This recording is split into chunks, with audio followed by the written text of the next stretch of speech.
Now, if Earth's history were a movie, we humans would only take up the last second of the end credits. Our planet has been around for about 4.6 billion years, but our human story began about 300,000 years ago, in Africa. Now our ancestors had some wild adventures in nature. They could have run into creatures so big they'd make today's elephants look like puppies. The woolly mammoth is a pretty famous animal, sure. His cousin, though, the Columbian mammoth, not so much. This giant used to roam places from Canada all the way down to Mexico. Unlike the furrier woolly mammoths, which hung out in colder places, these animals had shorter hair, resembling huge elephants. They also had incredibly large tusks, like 12 feet worth of spiraling sturdy tusks.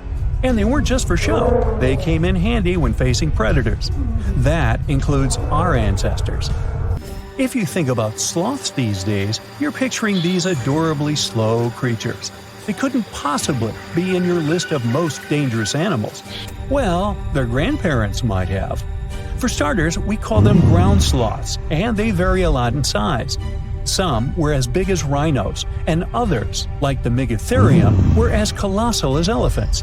Imagine seeing a 20-foot-long sloth which doesn't mind chewing on some meat every now and then, at least in theory. Ever heard of Bigfoot? Well, our next animal kind of looks like him, but is a distant cousin to orangutans.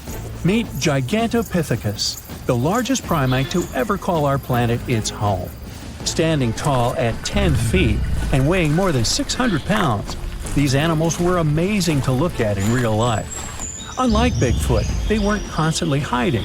In fact, it's believed they were peaceful and gentle creatures. Sadly, they faded away about 100,000 years ago, mainly because their food sources slowly became unavailable. Those lush, fruity forests they called home eventually turned into dry grasslands. Next on our list is the cave hyena. Weighing a chunky 250 pounds and standing 3 feet tall, these beasts were as long as a grown-up lying down. What's even more interesting about these creatures is that they loved hanging out in groups. A pack could be as big as 30 of these animals, which meant they could easily take on even the biggest, heaviest mastodons. Our ancient families would have needed to stay alert around these hungry specimens. Sadly for these hyenas about 20,000 years ago, their numbers started going down. Soon enough, they completely disappeared from the planet. Quick pop quiz. What's called a tiger but isn't really one? It's the saber-toothed tiger. I mean, sure, they belong to the feline family, but they aren't technically tigers. First appearing around 42 million years ago, in July I think, many of their kind were gone before we even showed up. However, early Americans might have bumped into a couple of specimens from this group. If that really happened, it would have been quite the encounter. Think of the biggest wild lion today or the hefty Siberian tiger. These big cats also had some incredible features hidden in their fur. They were good at sneaking around, hiding, and pouncing on mammoths bigger than themselves. Their bite wasn't that strong, but they could open their jaws wide, like twice as much as a lion. And although their teeth were a bit on the weak side, they had buff forearms to pin down their dinner, giving those big fangs a purpose. Not the kind of kitty you'd want to play with. Dire wolves made their debut about 250,000 years ago. They were like the gray wolves we know today, but a lot stronger. While wolves these days stretch out to about 6 feet and tip the scales at 170 pounds max, dire wolves were about 5 feet and about 150 pounds. Found all over North and South America, they had admirable jaws, biting nearly a third harder than their modern counterparts. Also, their favorite snack was horses. But just like many other majestic beasts of the past, they faded away around 10,000 years ago. Now, names can be deceiving. Take the American lion, for example. It's not really a lion, it's more of a panther's big cousin. The other part of the name is correct, though. They did live in America about 330,000 years ago. This feline was no lap cat either. They were at the top of the wildcat pyramid, weighing a colossal 772 pounds. That's like stacking 4 grown men on a scale. Even the mighty African lion would look a tad bit shy beside these beasts. With the muscle to take down a bison, you wouldn't want to accidentally interrupt their dinner. They parted ways with this planet around 11,000 years ago, right after the last ice age. Now, down in Australia, about 50,000 years ago, I wasn't around then, there lurked a relative of the Komodo dragon, the Megalania. Experts love to have debates on how big it was. Some say it stretched out to 23 feet. Others think it was just about 11 feet long. Either way, they were basically mega-sized Komodo dragons with a dangerous bite. If you think bears are already big and fluffy now, let's introduce the short-faced bear. While this big creature stood on its hind legs, it towered at 14 feet. With long limbs, they could outrun today's bears, hitting speeds up to 40 miles per hour. These ultra bears sadly disappeared around 11,600 years ago. Now imagine a crocodile. Okay, imagine that same crocodile, only supersized, with sporty legs, doing its thing in Australia about 1.6 million years ago. Well, say hello to the quincana. These crocs were extremely large, reaching 23 feet. And no, they weren't lazy river loungers. These creatures really love spending time on land. They evolved to have strong legs for their chases and razor-sharp teeth designed for slicing, not gripping. When did we stop sharing beaches with them? About 40,000 years ago. The name elephant bird might not sound familiar, but try to picture a bird that stood tall, as high as a basketball hoop at 10 feet, and weighed as much as a small car, 1,500 pounds. Their eggs were equally huge, like 150 chicken eggs bundled up into one. Now, as amazing as these birds sound, there's a lot we still don't know about them. They're hard to study, as most extinct animals are. Still, some recent studies have given us some clues. Scientists have been examining ancient molecules from their fossilized eggshells. It's an awesome piece of evidence, since these birdie shells were thick, preserving precious DNA inside. Plus, there are tons of these eggshell fragments sprinkled all over Madagascar's beaches. Because of these findings, we now know these birds were herbivores and loved eating leaves and seeds. We also know the tiny kiwi bird is its closest living relative. Now, dodos were these amazing birds we also used to share the planet with. They're like distant cousins to Asian pigeons. To give you some perspective, imagine a chunky bird weighing about 50 pounds. Similar to chickens, turkeys, and ostriches, dodos were also the types of birds that couldn't fly. Their wings were small, and they had the muscle strength of, well, a wet noodle. Now, you might have heard the word dodo used as a name for creatures that aren't that bright. Don't get confused, though, by this name. These birds were in fact intelligent. Scientists were able to figure that out by studying their fossils. It turns out that they were good at smelling stuff, unlike most birds that are all about the visuals. These creatures aren't around for us to study anymore, but that might change. One evolutionary biologist is on a mission to fully understand these amazing ancient birds. On that note, she revealed that the dodo's DNA has been completely sequenced. There are even talks about potentially bringing dodos back to life. They would make a nice addition to the lovely beaches of Mauritius, the place they used to call home many, many years ago.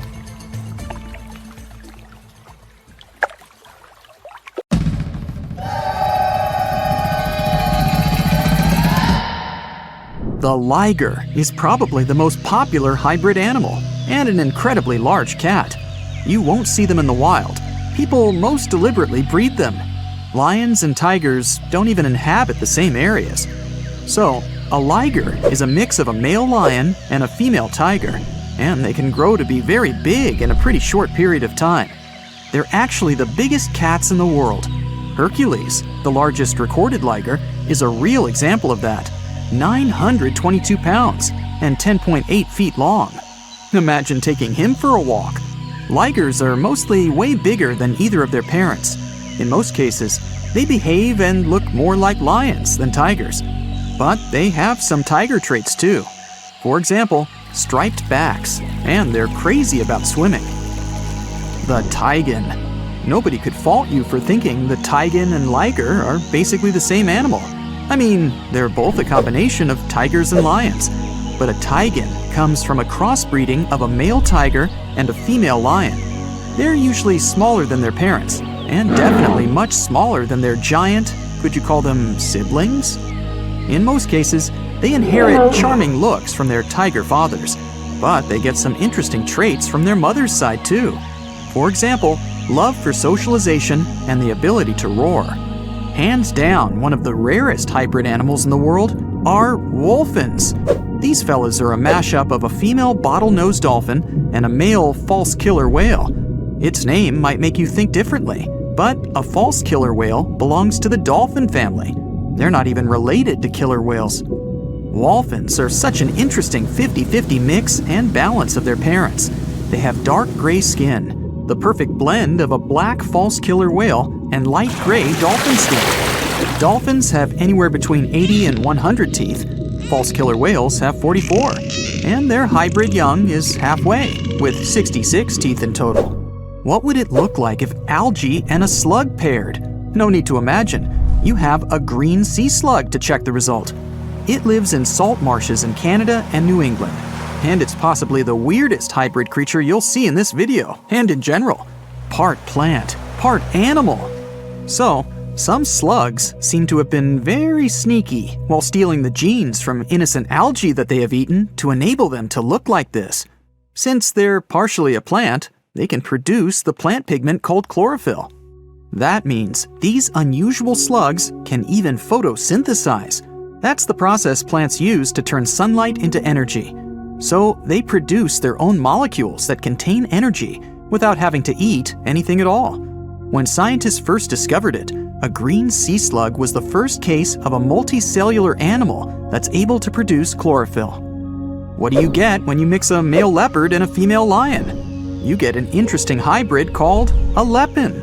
These animals grow to be almost as big as lions, but they still have shorter legs, similar to their father leopard. They inherit some of his other traits too, like a love for climbing and swimming.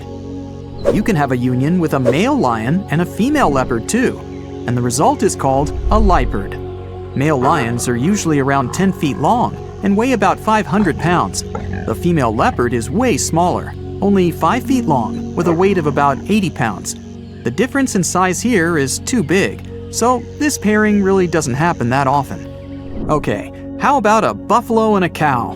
When you were little, maybe you thought that they could be a good match, but in reality, the combination creates an unusual hybrid animal called a beefalo.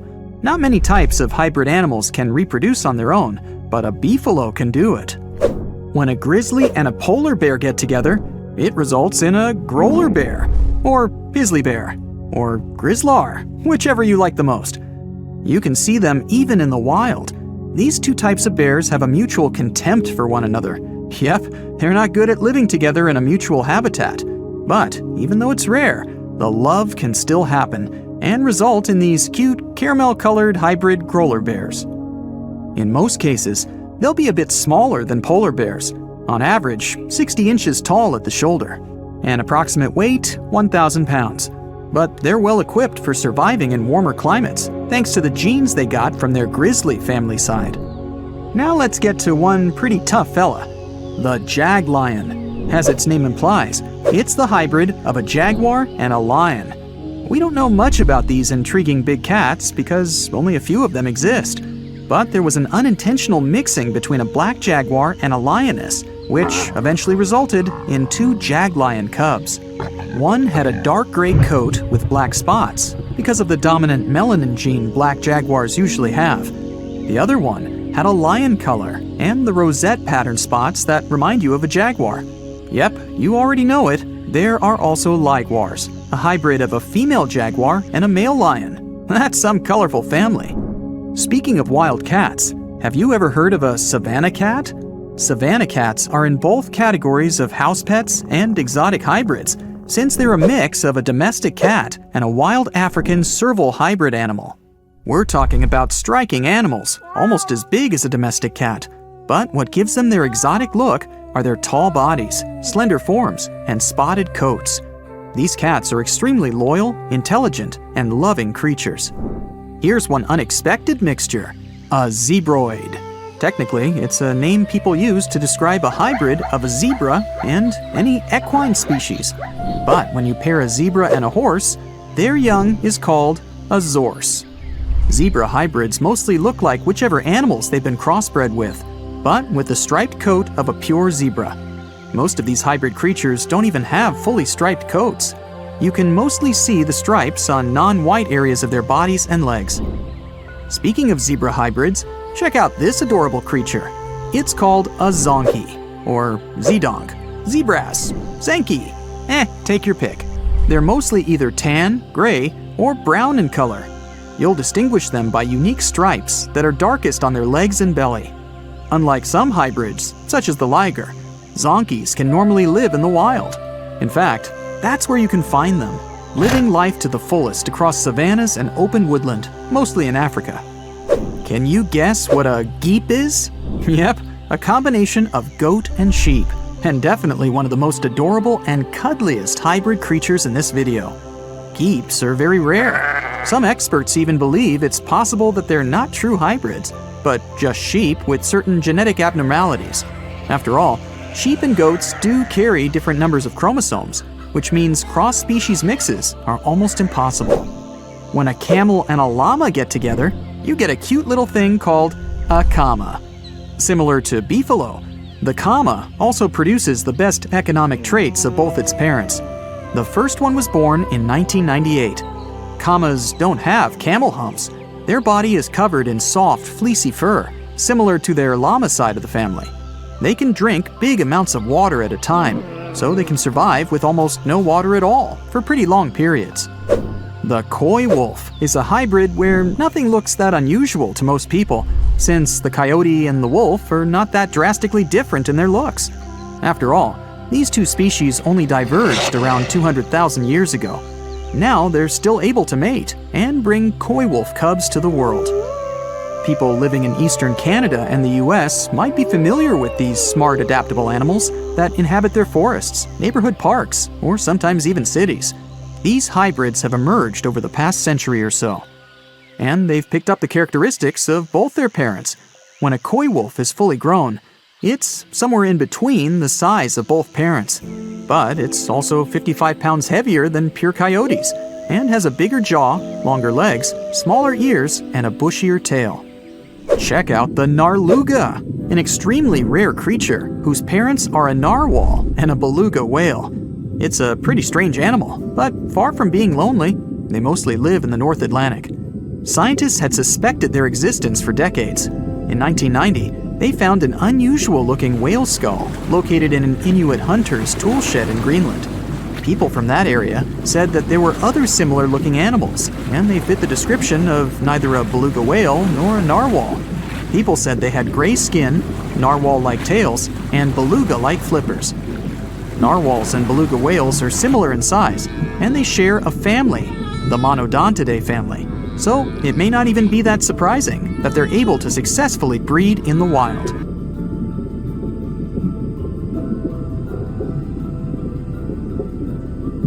Australia used to have its own giants. Those were huge animals that could have dwarfed anything living on this continent these days. Scientists found the remains of many of those ancient creatures in the Narracuta Caves in South Australia, 4 hours away from Adelaide. It's a lovely region, but it can be treacherous. Watch out for holes the ground is pocked with.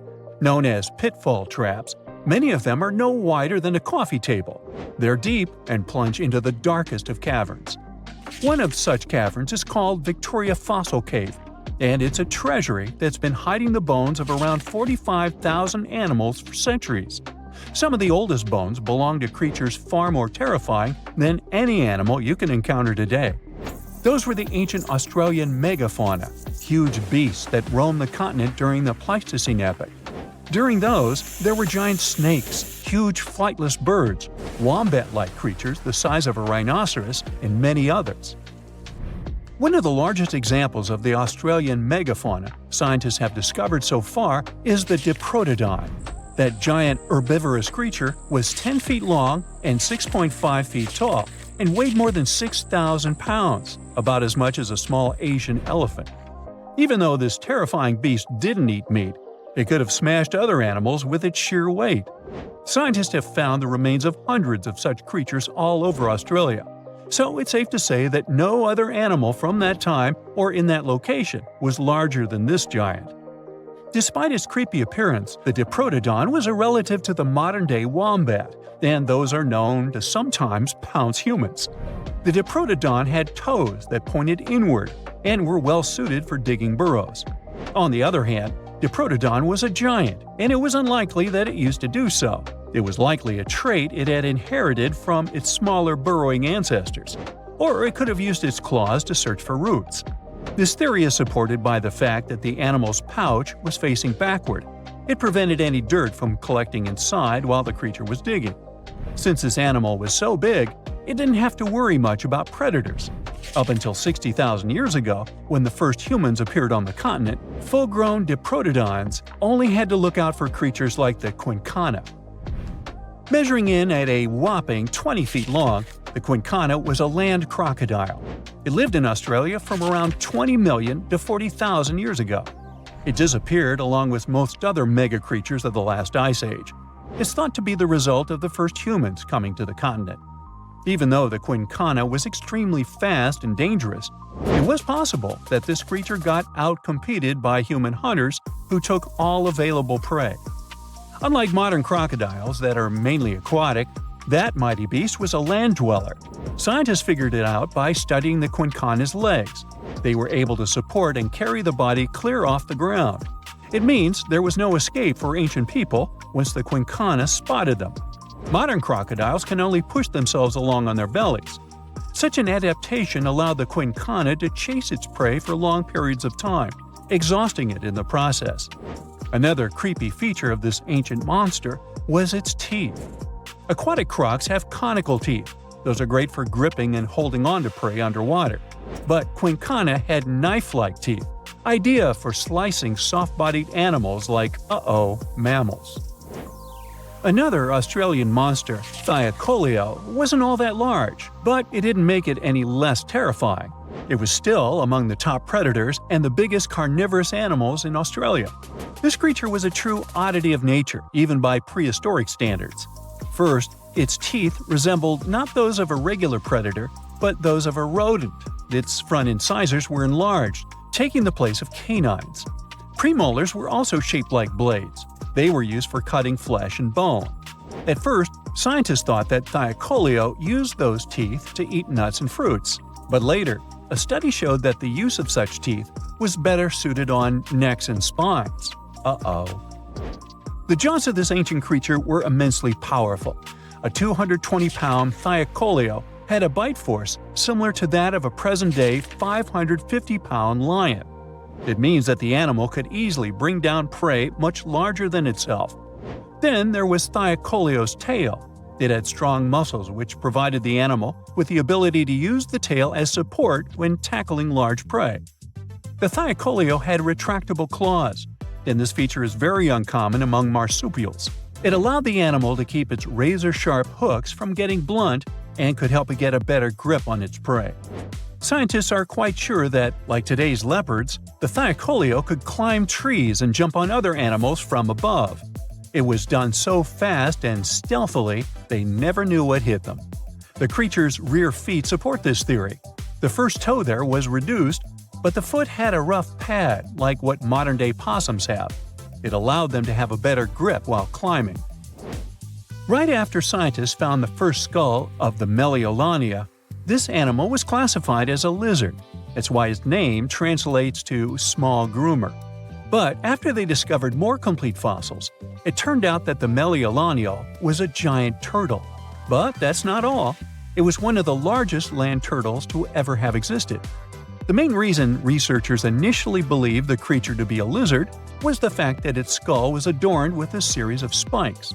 It's something the modern-day horned lizard can boast. But even after discovering the true nature of the Megalodons, scientists still don't know how to properly catalog it.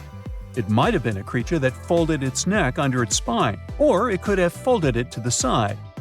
Beside those defensive mechanisms on its head, The Megalodons was also equipped with a spiked tail, which was probably used to prevent predators from attacking the animal from behind.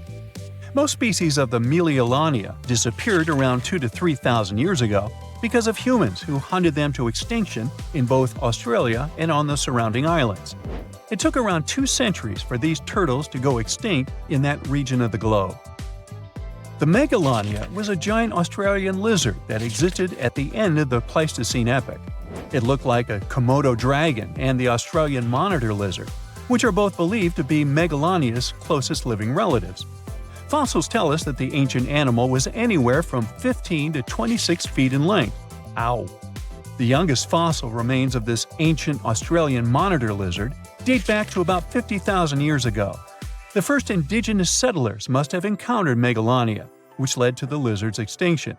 Originally, scientists thought that the Megalodon was the only member of the genus Megalodon, but these days it belongs to the genus Varanus, which means that the prehistoric creature is closely related to other Australian monitor lizards.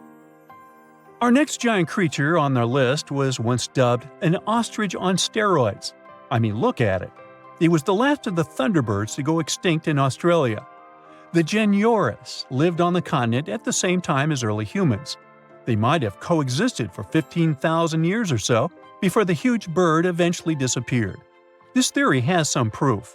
The bird's fossils found along with human artifacts. Some cave paintings also depict flightless birds similar to the Meganeura in size and shape. Although it wasn't the largest bird in Australia, the goose-like creature was still as tall as a grown-up man and weighed around 550 pounds. Even a modern-day ostrich can be dangerous if it feels threatened. Imagine meeting its giant prehistoric relative. Scientists are still arguing about its diet. Many believe the creature was an herbivore, but there's still a chance that the Meganeura was a partial scavenger. Its small, stubby wings and powerful hoof-like legs hint that the bird could have been a plant eater. But its huge beak and exceptionally deep lower jaw evoke suspicion. Such features are highly unusual in birds. In 1952, an Air Force plane called C-124 Globemaster II crashed into a big mountain while flying from Washington to Alaska. Sadly, everyone on board, 52 people in total, didn't make it. The bad weather at the time made it hard to find the crash site, and even later, any attempts to locate it failed. But in 2012, a helicopter crew doing a training mission spotted the pieces of the crashed plane on a glacier called Colony Glacier in Alaska. They started looking for more pieces and confirmed it was indeed the missing plane. Since then, every summer for about a decade, different military groups have been helping in an operation called Colony Glacier.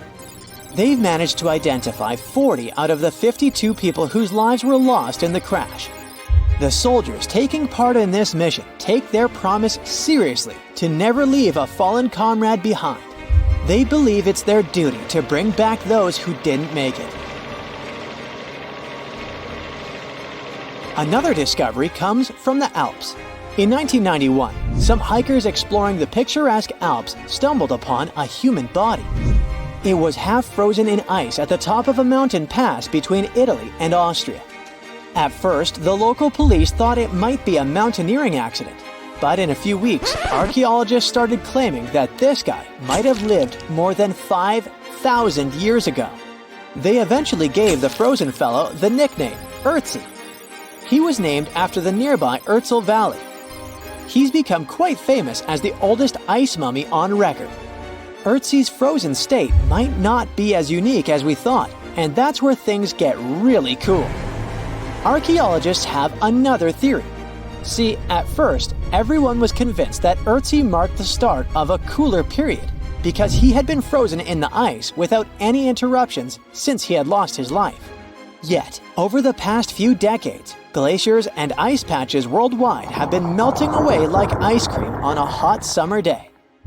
Not just Ötzi, but other ancient relics like bodies, hunting gear, horse droppings, and even ancient skis started to appear. So, archaeologists say there are similar sites. They found quite a few, and they all fit perfectly into this growing field of glacial archaeology. It seems like as the world warms up, it will show even more ancient secrets from the deep freeze. Moving on to another amazing discovery. In 2018, William Taylor and Nick Jarman were exploring the snowy slopes of Mongolia's Altai Mountains. They found an ancient treasure trove hidden in the ice. Inside the trove, they found a well-preserved 3,000-year-old arrow shaft adorned with ochre markings. It was in pristine condition, a rarity for organic items that old. They found other items too, like a bronze arrowhead with bits of animal sinew still attached. All of these relics had been untouched for hundreds of years, since they had been locked in the ice. In Mongolia, rising temperatures have melted ice patches that remained frozen for centuries. Similar discoveries have been made in the Yukon, US, Italy, Siberia, and Norway. Thousands of sites have been identified. Yet, scientists are racing against time to document and preserve these artifacts before they're lost forever. The study of these artifacts challenges the definition of these environments as wildernesses and shows how indigenous people coexisted with nature there. Sometimes people find simple items too, as simple as a sandal. This one, discovered on one of central Norway's mountain passes, indicates that people used this route roughly 1,700 years ago. This suggests that there was less snow and ice in that area back then. The sandal, dating back to around 300 BCE, resembles Roman sandals of that era. Again, in Norway, hunters found an iron sword high up on a mountain, more than 5,250 feet above sea level. There's no nearby burial site, and it's puzzling why someone would have a sword in such a remote location. Archaeologists speculate that the owner might have become lost. Then, in 2011, unusual objects resembling giant slingshots began to emerge as the ice melted. Radiocarbon dating suggests that this particular object was crafted around 400 BCE. It measures over 3 feet long and has knife cuts. Those puzzled archaeologists until one team member recognized them as tang, or pliers, used to secure loads on sleds when transporting hay or leaving for animal food. People in the area used hay sleds with pliers until the 1950s, when tractors became more common. Now, let's get back in time to thousands of years ago. We can easily do that by looking at this woolly mammoth. This creature looks a bit like a cherished but slightly worn-out toy. This ancient giant, whose heyday was 39,000 years ago, is the best preserved mammoth ever found. Even its signature shaggy hair is surprisingly well preserved, having been trapped in glacial ice until its recent discovery in Siberia. This remarkable animal is stepping into the limelight in Yokohama, Japan. Scientists are running tests that might bring this extinct species back to life. When they stumbled upon this female mammoth, they uncovered a hidden treasure, a sample of her blood preserved beneath the ice. So they believe this ancient blood could hold the key to resurrecting the mammoth. They also found well-preserved muscle tissue. She was between 50 and 60 years old when she met her icy fate. The discovery of mammoth blood has reignited debates about the ethics of bringing back extinct creatures, like in Jurassic Park. Their ambitious plan is to implant an egg into a living elephant for a 22-month pregnancy, hoping that at least one living mammoth cell might survive. Hop on, we're going to the French Alps. We are at a spot not far from where an Air India plane tragically crashed 46 years ago. We're accompanied by a diligent mountain rescuer and his neighbor. They went to this area after a bunch of tourists had noticed a strange-looking thingy on a glacier. It was a bag. The Indian embassy in Paris got wind of it, and it was all set on getting that bag. What makes it kinda cool is that it had diplomatic mail and Ministry of External Affairs written on it. The Air India flight was on its way from Mumbai to New York when it took a nosedive in January 1966. It took 117 people on board down with it. Guess what else was inside the bag besides the soaked diplomatic mail? It had a stack of old Indian newspapers. So, alongside those, they also found bits of the plane's cabin, a lone shoe, and a bunch of cables. Totally unexpected treasures on that mountain. During the summer of 2013, scientists stumbled upon a message left behind by a geologist named Walker, who had placed it there 44 years before. That message sort of served as the man's last testament.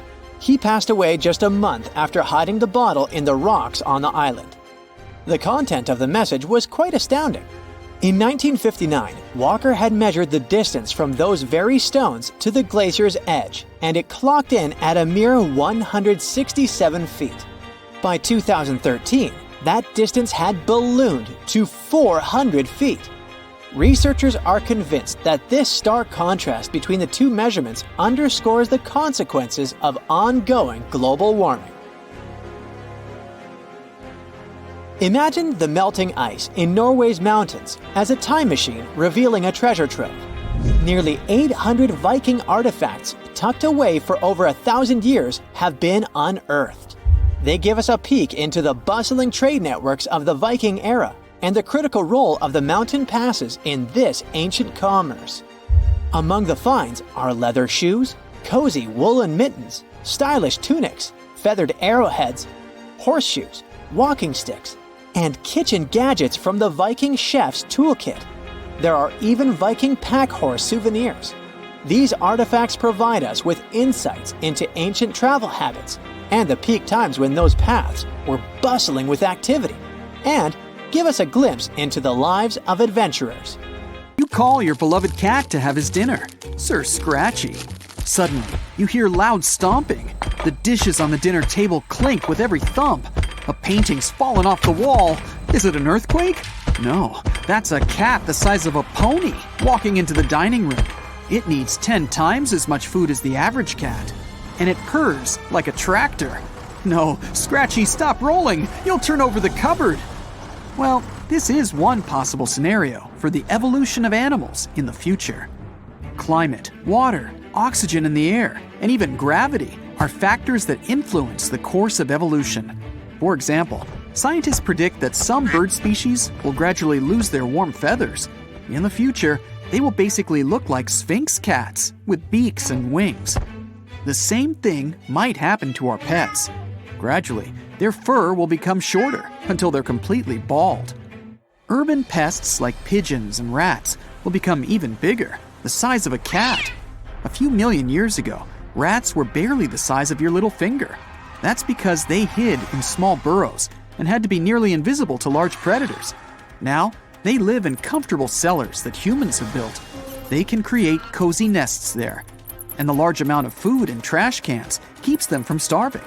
So they feel quite comfortable and continue to grow in size. Even more, rats have already developed oily fur so that dirty or toxic water can run off them without harming the rodents themselves.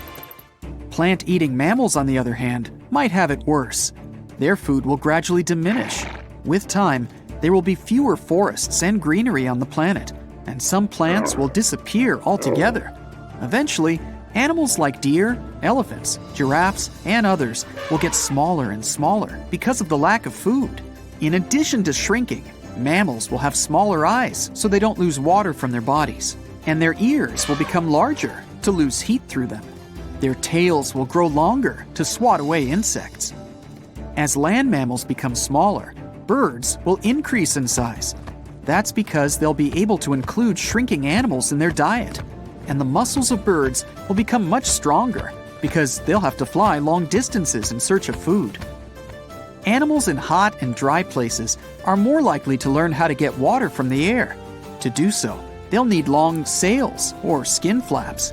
Early in the morning, when the air is coolest, moisture will accumulate on these new body parts, and some lizards will evolve their collars to a much larger size. Then they'll be able to collect more rainwater.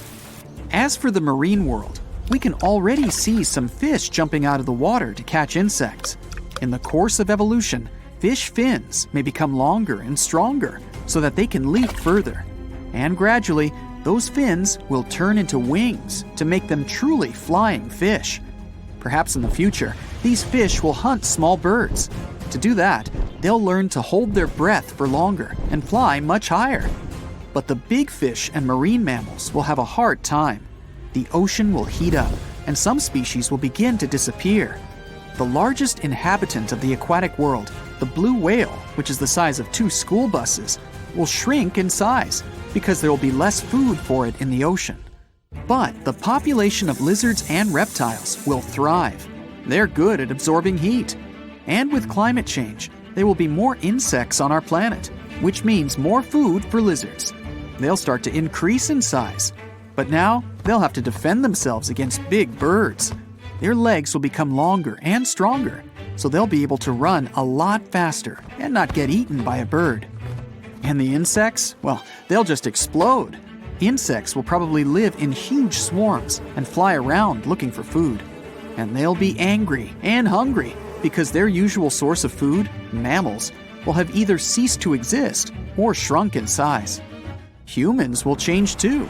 Scientists predict that between 1,000 and 1 million years from now, we will completely lose our hair.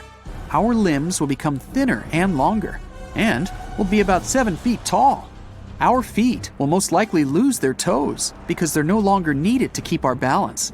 Our head and brain will become more like a balloon, and our lifespan will be more than 100 years. Because humans are at the top of the food chain and don't take part in natural selection, we'll gradually become similar to each other. In tens of millions of years, all humans will probably look the same. Plus, we're developing genetic engineering technology. Luminous rabbits, incredibly sized cows, web-weaving goats, super muscular pigs, and more. But we're more interested in how animals will evolve on their own. So, fast forward ahead in time. Humans have long lived on other planets and in other galaxies. Earth has long since become home to animals and plants. The only traces of humans here are giant cities made of metal and concrete that are buried deep underground. And up there, incredible creatures like the Necropteryx live. It's something between an ostrich and a vulture, the size of an adult human. Its long and powerful beak is its main tool for protection against predators and for eating. Their strong legs with long claws make them excellent runners. This creature can walk dozens of miles in a day. Necropteryx needs warm fur or feathers. Without humans and the greenhouse effect, the temperature on Earth has dropped. But with a warm jacket, they'll be able to survive even a new ice age. And like ostriches, they reproduce by laying eggs. This is a parashrew. It's like a common shrew, a couple of inches long. But it has an unusual feature, a parachute on its tail. While little, they live in their parents' nests, but when they leave them, they launch themselves into the air and then open a parachute made of thin fur. The warm currents of air rise up and carry them. They can spend up to 24 hours in the air. Then, they'll nest elsewhere, and their babies will leave their home the same way. The waka. Waka waka. This animal looks like a striped giraffe with only 2 legs. It'll be one of the fastest creatures on our planet. No predator can beat it in a race. Plus, their eyes are perched high on their head, and with its long neck, the waka can see a threat even when sitting in tall grass. Terabytes are descendants of termites that will appear on Earth in 200 million years. If they see a threat, they'll spew a stream of chemicals, something like acid, from their huge head. Even the biggest predators will be afraid to approach them. Reed stilts are about 3.5 feet tall and weigh almost as much as an adult human. Thanks to its striped coloring, a reed stilt is almost invisible in the reeds. It walks on its thin legs through marshy terrain and feeds on small fish. Its long neck and sharp teeth allow it to dash into the water, almost cobra-like. It catches fish and swallows them almost whole. But all of these predictions are very speculative. There are billions of factors that influence the course of evolution. The course of evolution could go the other way at any time. For example, an asteroid hits the Earth, causing a mass extinction and changing our planet's climate. A small percentage of surviving organisms begin to adapt to the new conditions. In a few million years, we'll have animals that none of us could have even imagined. The legend goes that a dwarf named Fafnir was famous for his strength and courage. Because of his qualities, he was tasked with protecting their kingdom. Dwarves were known to gather a lot of wealth, so a bit of added security was a must. I mean, they lived in a house made from gold and precious gems. But Fafnir also had another special talent. He was able to shapeshift.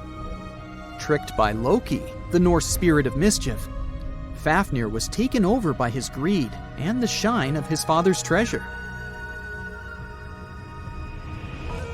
He decided he did not want to share any of it, not even with his father or his brothers. He stole it and ran away all by himself to a place he'd be hard to find, the middle of the desert. To protect his wealth, Fafnir transformed into a huge dragon. His new appearance looked like a huge snake, powerful and scary. His magical powers did not end there, though.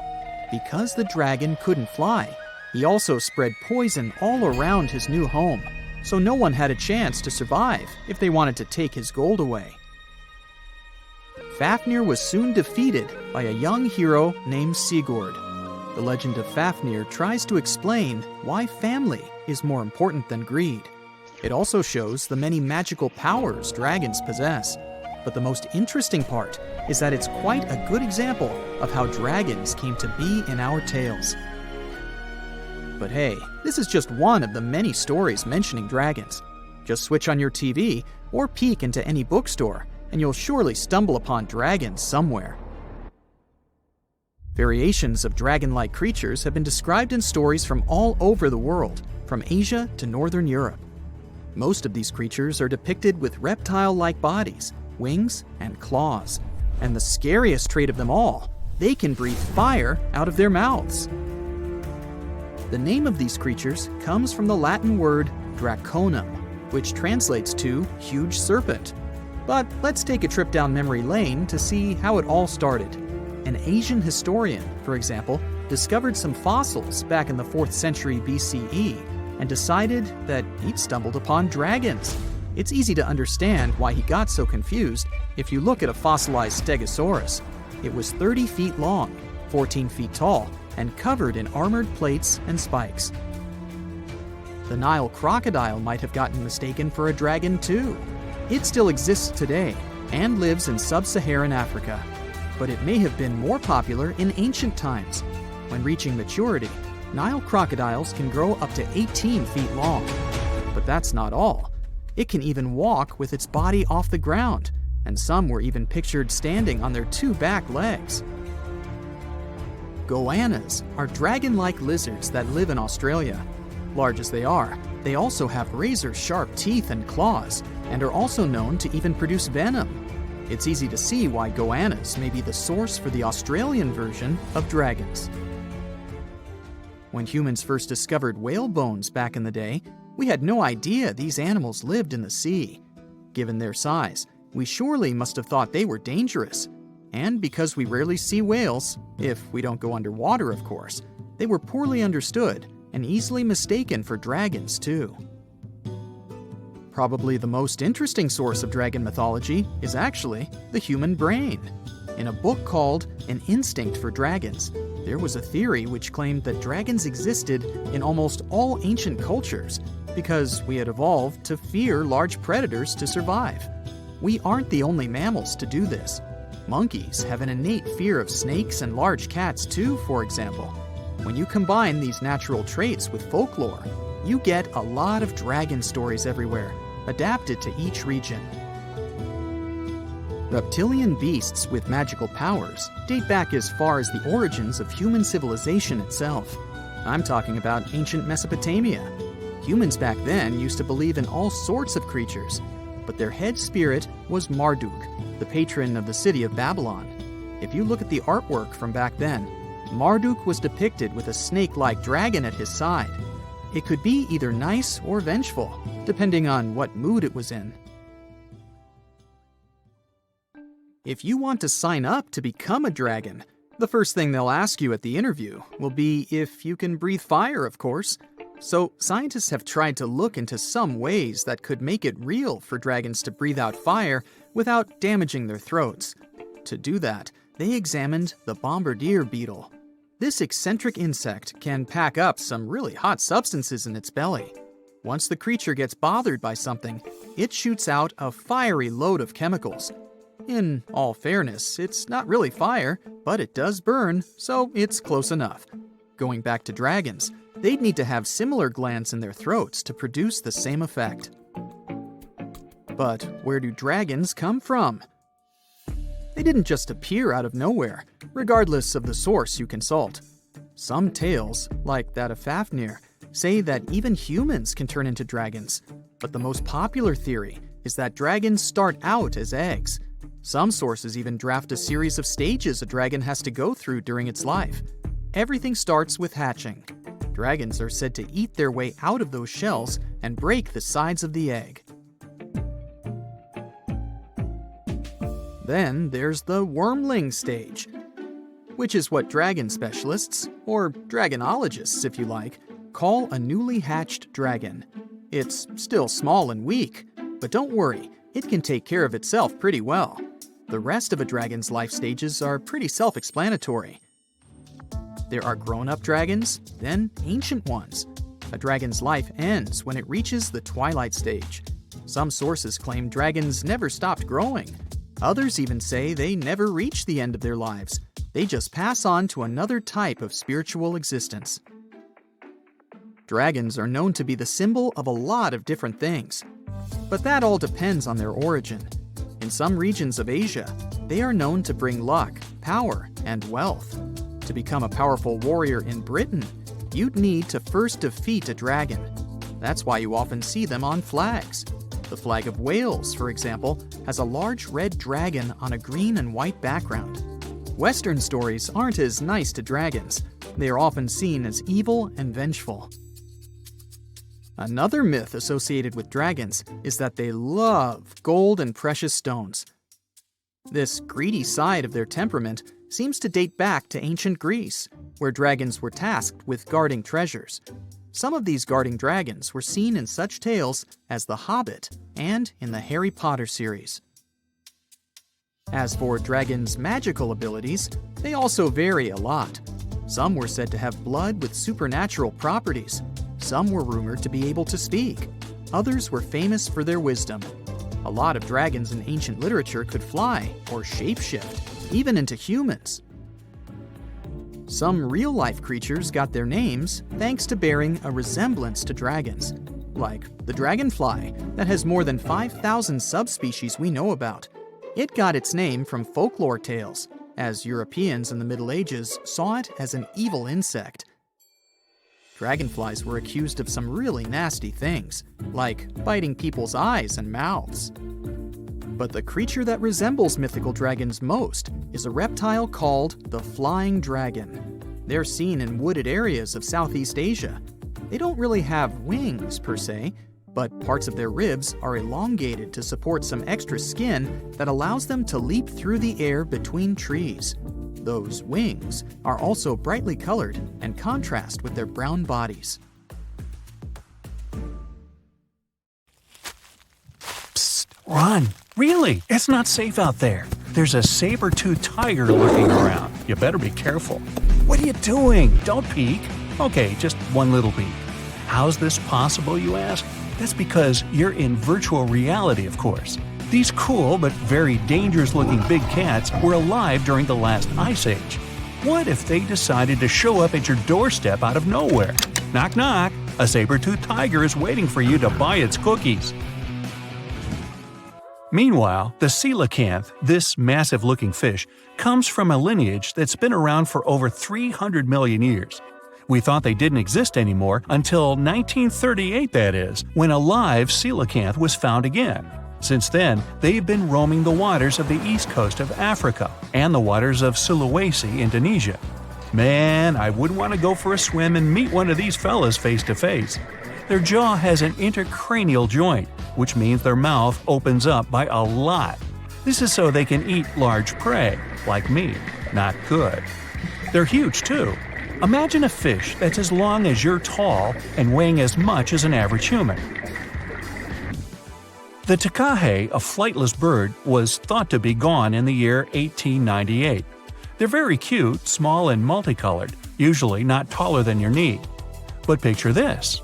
You're out for a hike in the Murchison Mountains. Looking around, you spot the bird you thought was extinct. But there they are, as happy as ever, surviving and chilling. Whole colonies of takahes was indeed found just 50 years after they were pronounced extinct. Good job, tiny little birds. A singing dog. Ever heard of those? Riley does sing sometimes when he's bored or hungry, but these are real performers. New Guinea singing dogs. They've been only recently discovered again in the wild for the first time in 50 years. Still, they were never completely extinct to begin with. New Guineans made sure they were safe next to them. But in the wild? Very rare and hard to catch a sight of. Look, there goes one. The New Guinea singing dogs are called so because of their famous high-pitched singing. They sometimes sing together too, a dog choir of sorts where they all howl together. I bet they sing better than I do in the shower. Not going far from this area, we have bats, but these ones are sort of different. You see, their ears are enormous. I guess that's why they're called the New Guinea big-eared bats. Clever. The species was found again when one of them was accidentally caught in a bat trap. Until then, I guess they were playing hide-and-seek with us, because up till 1890, they had been thought to be gone. They're still not out of the danger zone because of habitat loss. Imagine you discover a fossil of a species you thought had been extinct for a long time, yet 2 years later, a whole living group of said species is found. Well, this is exactly what happened in 1977 with the Majorcan midwife toad. It's sort of brownish in color with darker brown that makes up its skin spots. Other than that, it's just a small toad with googly eyes. The group of live toads was found close to where the fossil was, on the island of Majorca. There aren't many of them left, about 500 in fact, and as of right now, they're declared vulnerable by the International Union for Conservation of Nature. Now, are you a fan of tortoises? You will be when you take a look at this huge beauty. It's called the Ferdinanda Island Galapagos tortoise. It hasn't been seen since 1906, but on February 17, 2019, we were finally able to look at one of these beautiful creatures. It's probably out there with a few of its mates right now, but they also don't allow themselves to be seen. We only know they exist because there's a few tracks and scents. With yet another frog, we have the horned marsupial frog. They're out and about in Ecuador, in the Chocó forest to be more specific.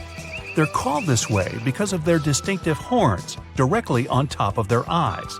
You know the pouch kangaroos use to carry their offspring?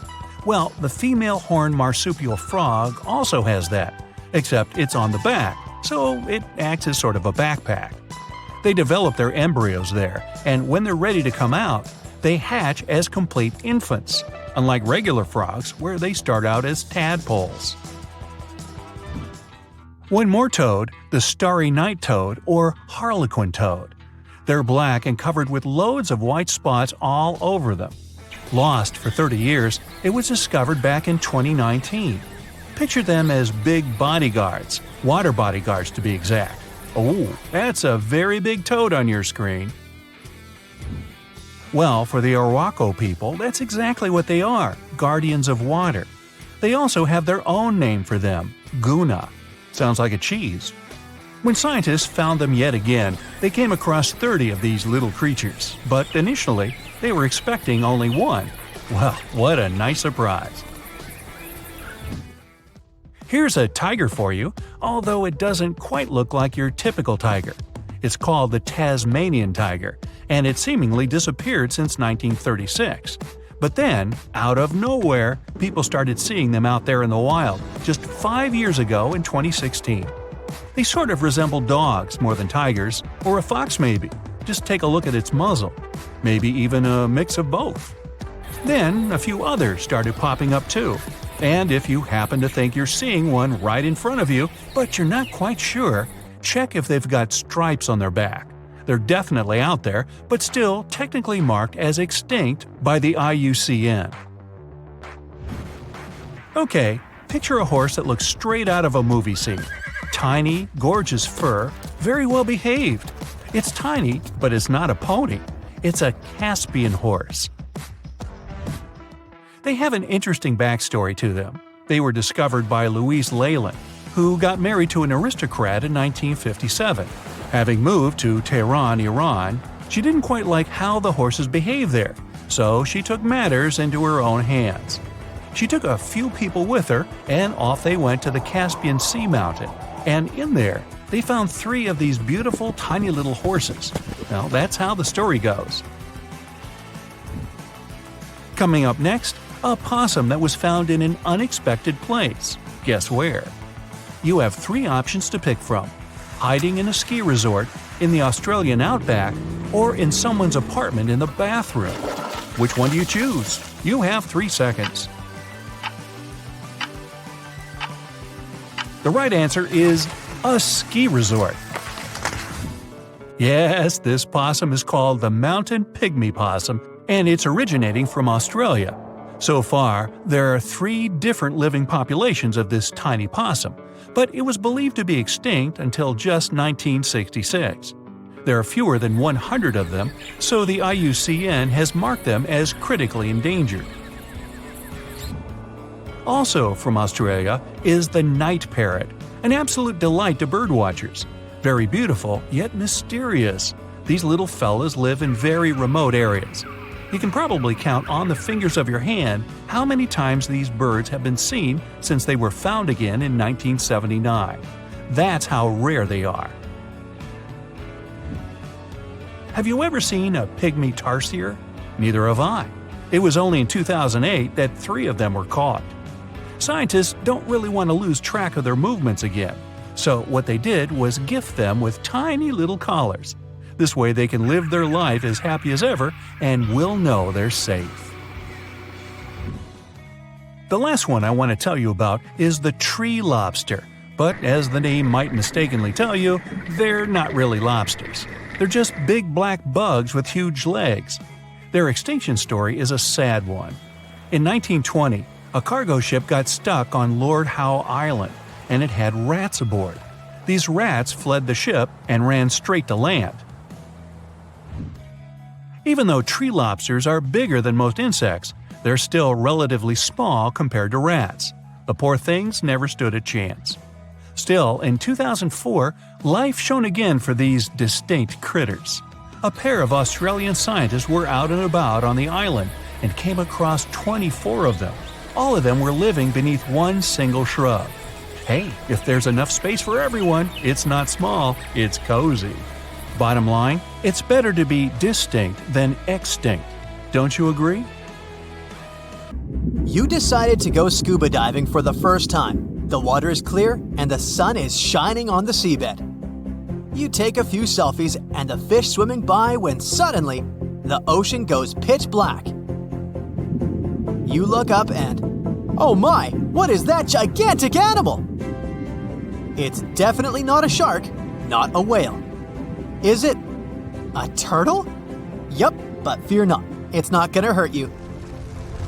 If you had lived on this same Earth about 72 million years ago, then maybe this could have really happened to you.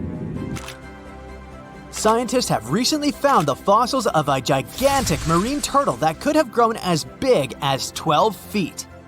If you don't have any idea of how big that is, let's see some examples.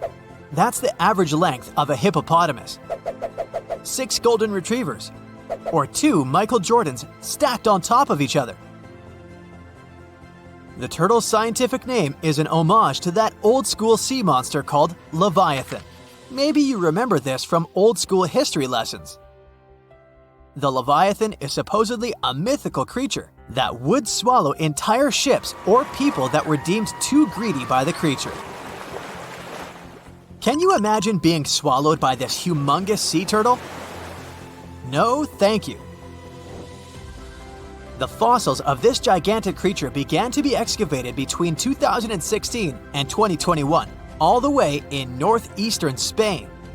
The first fossil was located by a hiker in the Spanish Pyrenees, and it was around 8 inches long. The pelvis of this turtle alone measured around 35 inches.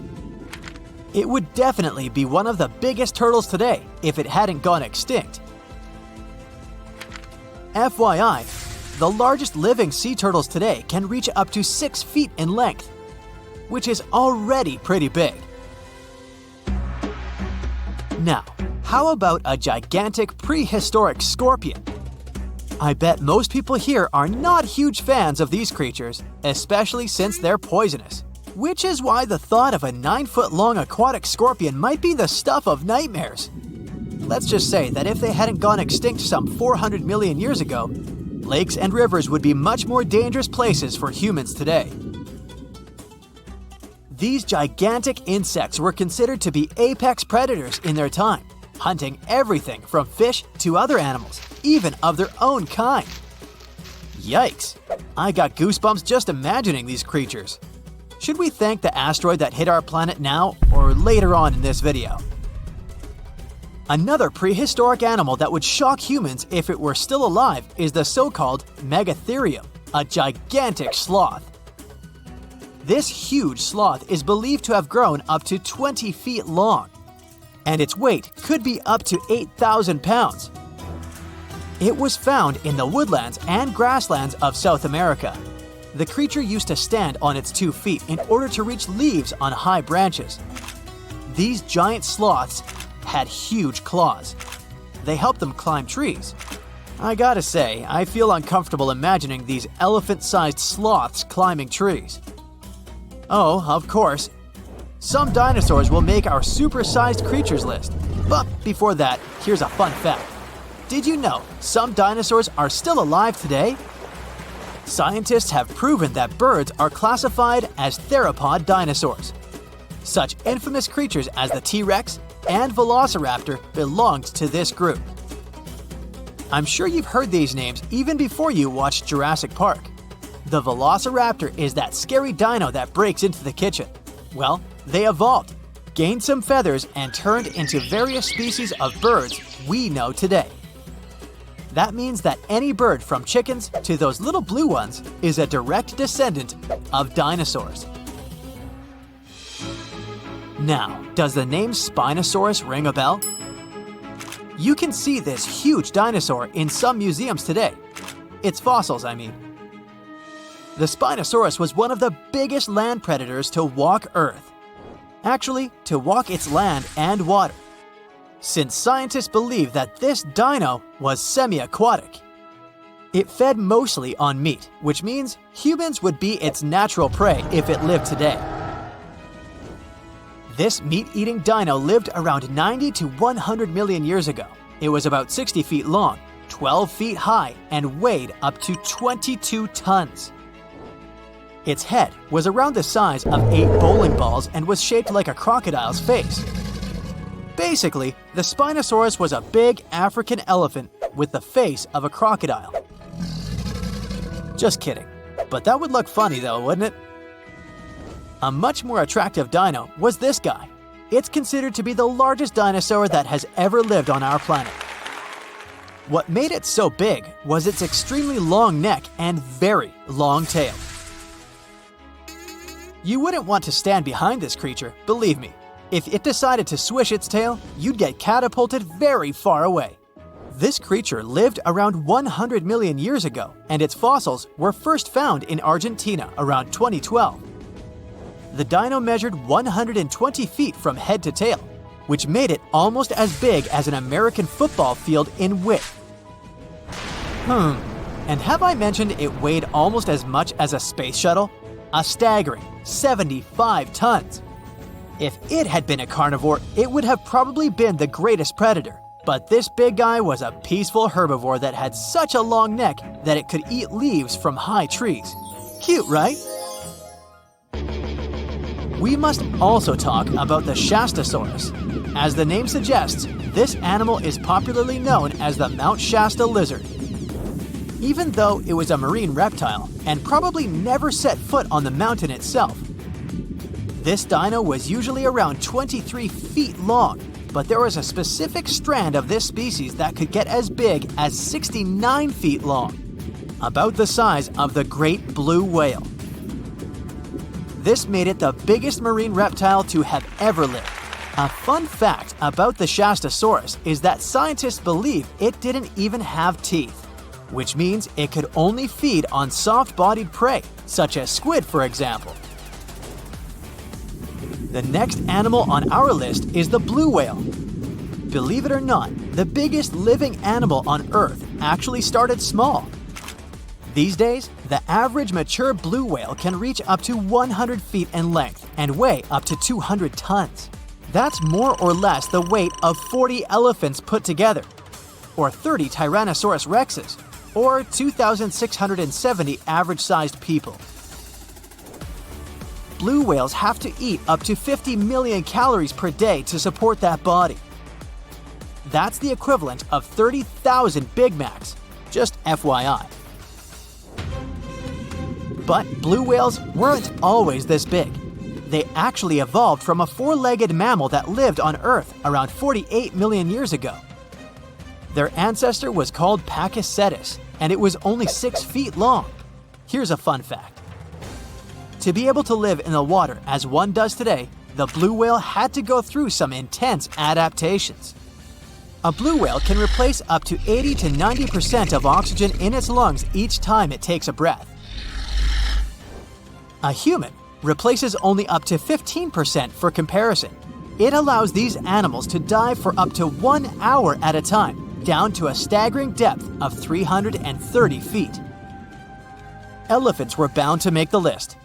Elephants are currently the largest land animals on Earth. They can grow to be about 13 feet tall and weigh up to 7 tons. That's pretty small if we compare it to the other animals that once lived on Earth, right? But if we placed a 6-foot-tall human next to an elephant, we'll see it's not at all that small. African elephants are bigger than their close relatives, Asian elephants, and they have a similar lifespan to humans, up to 70 years. Pokemon might have made us collectively wish that salamanders were real-life dragons, although they're not. They can still be pretty cool, though. There's a giant species of salamander that is known to be the largest living amphibian. They can grow to be as long as a regular-sized human, reaching up to 6 feet. I bet that wouldn't be a pleasant underwater encounter. Currently, there are approximately 20 billion animals inhabiting our world. If everything were ideal, we would have 5 billion more animals on Earth. But many species have gone extinct, and around 44,000 species are currently in danger. The largest, most recent mass extinction event in history occurred during the dinosaur era, leading to the eradication of 75% of species on Earth. The Tulachi wallaby is a long-lost relative of today's kangaroo, but they had a hidden superpower, night vision. That's why they were mostly active at night. They were 3 feet tall and fed on grass, fruit leaves, and other plants. Wallabies lived in grassy areas near swamps and other water bodies, but not for long.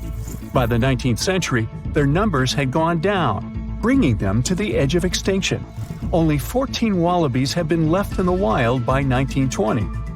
A rescue mission was launched. They tried to capture the last 14 animals to protect them. But the situation got out of control and 10 wallabies lost their lives. The 4 remaining ones were transferred to a special facility, and in 1935, the last animal passed away. Only one picture of the Tulachi wallaby is left now. There were reports of the animal's sightings after that, but no proof was shown, and the creature was officially declared extinct in the 70s. Short-faced bears were a unique species that lived in North America, particularly Alaska. It was a massive bear, weighing around 1,500 pounds. When standing on its hind legs, it was around 12 feet tall, a whole foot taller than today's biggest beast in this family, the polar bear. This animal was different from today's bears because almost all of them are omnivores, except for polar bears. But this monster was solely carnivorous, which was the reason for their extinction.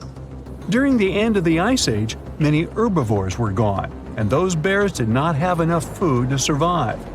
They were the Usain Bolt of the bear world, the fastest Bruins to have ever lived, reaching a top speed of 40 miles per hour, which is 5 miles faster than grizzlies. There are around 400 million pigeons in the world now. Some time ago, in America, a species of birds called passenger pigeons were abundant throughout the country, especially in the eastern forests. There were more than 1 billion of them, but they went from 1 billion to 0 in a few years. They had small heads and necks, but long tails and wings and strong breast muscles that allowed them to fly super long distances. The last passenger pigeon passed away in captivity in 1914. It was named Martha. With that, the ecosystem in the U.S. has never seen this bird again. Now, elks are enormous animals, but they look tiny when you compare them to long-gone Irish elks. That elk was around 7 feet tall at the shoulder with a humongous antler of 12 feet. Today, elk are only 4.5 feet tall at the shoulder and have around 4-foot-long antlers. Despite its name, this elk was found all over the world, from Asia to Europe. It got its name because, in Ireland near Dublin, researchers found a perfectly preserved specimen. Since then, it's been called the Irish elk. The last one passed away in Ireland. The main reason for their disappearance was their inability to adapt to changes. When the Ice Age ended, the elk could not survive and became extinct. Now, somewhere deep in the forests of Costa Rica lives the interesting-looking golden toad. It was discovered in 1966 in one particular spot where all toads would gather to mate. In 1967, a large population of this golden nugget was noted in that same spot. But the following year, only 10 to 11 toads were seen, and the year after that, in 1968, only one lonely male toad showed up at the spot. For years, there were searches for golden toads. In 2004, the toads were officially declared extinct. Humans were not responsible this time. The drought in the area in the 80s had a significant impact on the toads. Still, the last straw was the arrival of a new fungal species that caused the animal's skin to thicken, eventually leading to the toad passing away. This chytrid fungus is responsible for the extinction of more than 90 frog and amphibian species, becoming one of the biggest threats to their lives. Now, Canada is a very cold country, no surprise there, and nobody would expect tropical birds like parrots to live there. However, there was a parrot species that lived in America and some parts of Canada. I'm talking about the Carolina parakeet. Those were truly beautiful birds with orange-yellowish heads and green bodies. Their favorite breast spots were big trees alongside rivers. This parrot's favorite food was cocklebur seeds, which are poisonous to us, but the bird had no problem eating them. Also, they used the dangerous cockleburs as a defense mechanism. After they ingested loads of them, their meat became poisonous, and predators do not enjoy eating toxic birds. Carolina parakeets were abundant, there were millions of them. But since the Ice Age, their numbers had been gradually going down because of natural reasons, mainly temperature. By 1935, no such parakeets were left in the wild. Today's African lion had a much more prominent and notorious cousin, the Barbary lion. Those cats were mentioned in many famous old books. They were described as mean, terrifying beasts. It's believed that they were the largest lion species ever. Those big cats weighed around 600 pounds and were 9 feet from the head to tail. Unfortunately, this lion was declared extinct in the 90s due to many factors. Today, we only have one photo of this animal taken from a plane. Paradise parrots were native to Australia. They were genuinely amazing birds with captivating colors. What was unique about them was their nesting habits. They only nested in termite mounds. This parrot was always on the edge of extinction, and the reason for that is still unknown. Mice, rats, and other animals also hunted them, and it added fuel to the fire. The last bird was spotted in the year 1972. Since then, paradise parrots have only been seen in museums. The Gulf of Mexico was once home to Caribbean monk seals. This species of seals enjoyed spending time in the warm subtropical climate of the Caribbean. Most of the time, they were found near reefs and islands, foraging for food. Like most of us, they also loved sandy beaches and were usually seen in groups of 100 seals, resting before the next adventure. In the year 1886, monk seals were declared extinct. You can still see this animal in 2 museums. Both are located in the UK. As we all know, zebras have black and white stripes. But once, a zebra species had only half the body covered with brown and white stripes. The rest was just brown, and the belly was white. It was called the quagga. They lived in the southern part of Africa in grass fields and wet pastures, like today's zebras, and ate grass and other plants. The last quagga perished in 1888, but not all hope is lost. Today, extensive research is being done to bring this animal back into the wild. Australia is home to many outlandish animals, but the craziest ones are probably gastric brooding frogs. This species is not like your ordinary frog that lays eggs. They hatch their young inside their stomach and give birth by vomiting around 25 fully formed young frogs. Sometimes their stomach becomes so bloated that they have to breathe through their skin. 2 species of this frog were discovered in the northern and southern parts of Australia in the 1970s by Mike Taylor. A decade after their discovery, both species are gone. The main reason for their extinction is the chytrid fungus.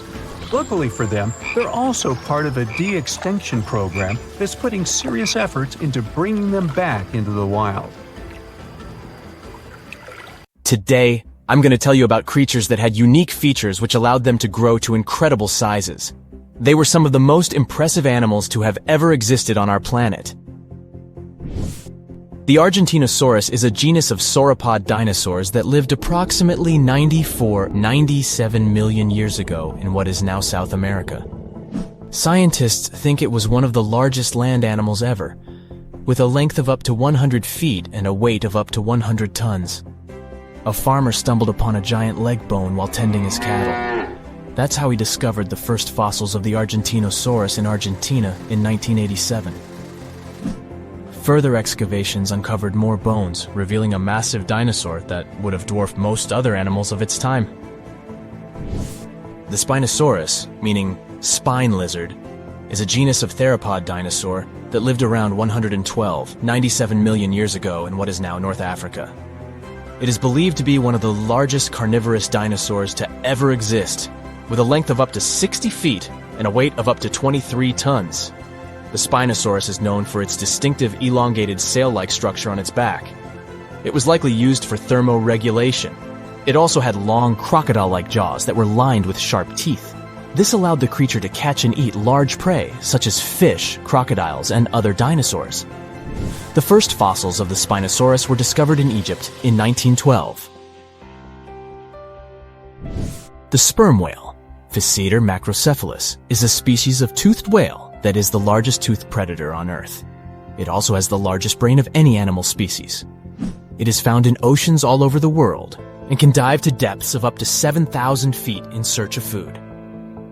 You can easily recognize sperm whales by their massive, block-shaped heads, which can measure up to 1/3 of their total body length. They have dark brown or grayish-blue skin and a distinctive wrinkled appearance.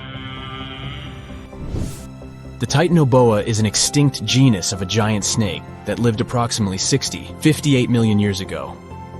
It is considered to be the largest known snake ever. It could grow up to 42 feet and weighed around 2,500 pounds.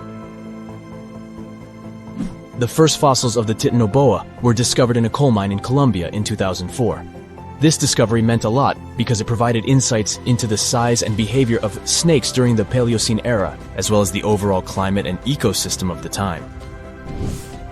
The blue whale, Balænoptera musculus, is the largest animal on Earth, measuring up to 100 feet in length and weighing as much as 200 tons. These marine mammals are found in oceans all over the world and can live up to 90 years. Blue whales have a long, streamlined body that is usually blue-gray in color with mottled patterns. They have a small dorsal fin and 2 pectoral fins that are about 1/3 the length of their body. Blue whales feed on tiny shrimp-like creatures called krill, and they eat a lot. A single adult blue whale can eat up to 8,000 pounds of krill in a day.